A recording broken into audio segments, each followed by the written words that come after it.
Pria ini sedang kelaparan. Kemudian muncullah segerombolan tikus dari sebuah lubang ini dan memberinya beberapa potong daging. Pria ini sangat senang dan membawanya pulang untuk makan bersama keluarganya yang sedang kelaparan juga. Keesokan harinya pria ini pergi ke tempat tikus itu dan memohon agar diberikan daging lagi.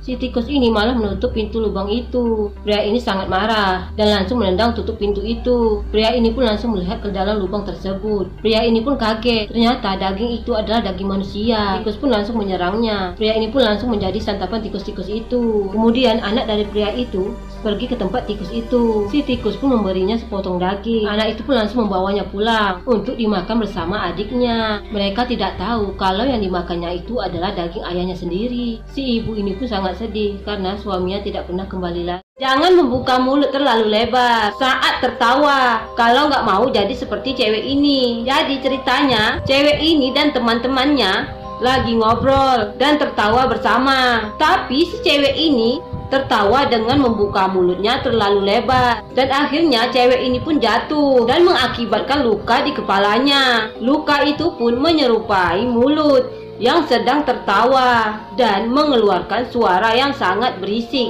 Lalu seekor burung peliharaannya menjahit luka itu dengan menggunakan benang agar luka di kepalanya tidak mengeluarkan lagi suara yang sangat berisik.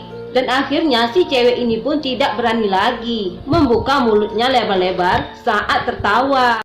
Pria ini terjebak di sebuah labirin kardus. Jadi ceritanya pria ini membuat sebuah labirin yang terbuat dari kardus yang dia buat sendiri. Saat pacarnya pulang, pacarnya ini kaget kalau pria ini sudah terjebak di dalam labirin ini. Dan pria ini pun menyuruh pacarnya untuk menelpon temannya untuk membantu dia. Tetapi tidak semudah itu. Teman-temannya harus bisa melewati jebakan dan rintangan yang telah pria ini buat di dalam labirin itu. Temannya ini pun masuk ke dalam labirin itu sambil membawa kamera dan terlihat di dalamnya luas sekali. Dan jebakan demi jebakan mereka lewati sehingga menewaskan satu persatu dari temannya. Mereka pun mulai mencari cara untuk bisa keluar dari labirin itu. Dan jalan satu-satunya adalah mereka harus menghancurkan titik kelemahan labirin itu. Tetapi pria ini tidak membuat titik kelemahannya, sehingga pria ini punya ide untuk membuat titik kelemahannya. Setelah selesai, pria ini pun menghancurkan titik kelemahan itu dan labirin ini pun roboh.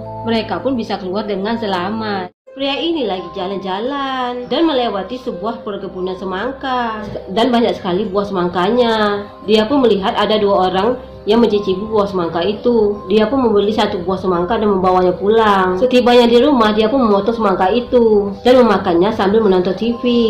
Pria ini pun kaget melihat ada berita di TV bahwa banyak sekali orang yang hilang di perkebunan semangka itu. Dan orang yang ada di berita itu sama persis orang yang dilihatnya di perkebunan semangka itu. Ternyata orang-orang yang hilang itu dijadikan penyubur tanaman semangka itu. Ngeri banget guys.